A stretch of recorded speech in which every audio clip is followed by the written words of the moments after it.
How to share a memory on Facebook. Hey guys, in this tutorial, I'm going to show you guys how you can easily share a memory on Facebook. First thing you have to do is open up Facebook on your device. Oftentimes, if you have 1 year ago, 2 year ago memory, it will pop right up on top and you won't have to search for it. But if you don't have it and you want to share it from your past, you could just go ahead and tap on your profile and then access your archives. In order to access your archives, tap on the three dots at the top left. And then from there, you basically have to go ahead and scroll down and you need to find your settings and privacy. Go ahead and tap on it. Go to settings. And once your settings is open, you want to find your archives. Scroll down here and find archives.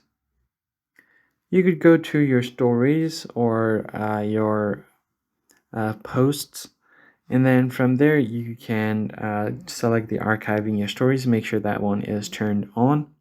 Now, in order to access archives, and from here you want to find your activity log. Scroll down and under your activity, find activity log, and you should find your archives over here. Tap on archives. And then from here, you can go to story archives. Now, if you want to share it in your memory, you could just select the archive that you want to share. Let's say I want to share the one from 30th December. I can tap on share story, tap on share to story, and you could easily share it as a memory. That is basically it, guys. I hope this tutorial was helpful. Hit the like button below, subscribe to the channel. I'll catch you in the next one.